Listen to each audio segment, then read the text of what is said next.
లారీలని 13 లారీలను పట్టుకుంటే ఇగోండి 13 లారీలని పట్టుకుంటే ఇట్లా రాత్రి హుజరాబాద్లో 13 లారీలను పట్టుకుంటే హుజరాబాద్ పట్టణంలో డిటిసి గారికి స్వయంగా ఒక శాసనసభ్యునిగా నేనే ఫోన్ చేసి ఇవి ఓవర్లోడ్ లారీస్ పోతా ఉన్నాయి, దయచేసి మీరు సీజ్ చేయాలని నేను కరీంనగర్ డిటిసి గారికి ఫోన్ చేసి చెప్తే రాత్రి 10 గంటలకి 2 లారీలు మాత్రమే సీజ్ చేసి 11 లారీలని ఇచ్చిపెట్టింది.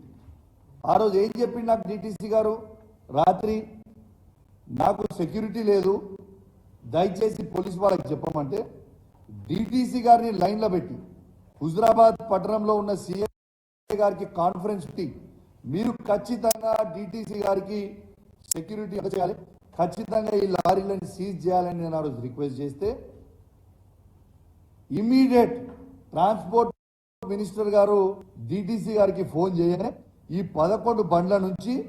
ఇట్లాంటి 11 బండ్లు ఇప్పుడు నంబరు చదువుతా 11 బండ్ల నుంచి 2 బండ్లు సీజ్ చేస్తారు, తతిమ బండ్ల అన్నింటినీ కూడా ఇచ్చిపెడతారు. మీకు ఆ నంబర్లు కూడా చదువుతా. TS29TB3299 ఒక బండి, TS23T990 బండి,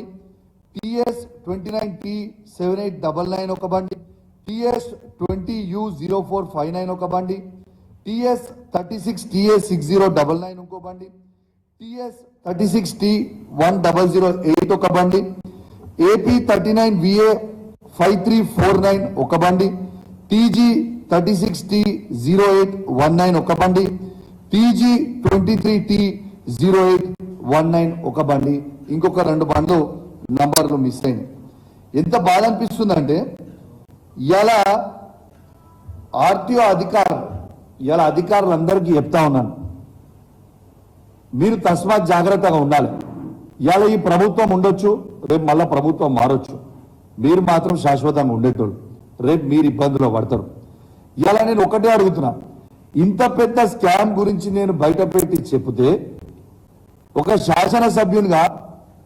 లైవ్ గా లారీని పట్టుకొని వేబ్రిడ్జ్ లో చూపించిన తర్వాత కూడా ఇంకా అదే విధంగా ఓవర్లోడ్ లో బండ్లు కొట్టుకుంటా హుజరాబాద్ మీద నుంచి పోతే కౌశిక్ రెడ్డి గారు ఆపుతున్నారని ఒక ఉద్దేశంతో ఏం చేస్తారు, కరీంనగర్ మీద నుంచి కొత్తపల్లి నుంచి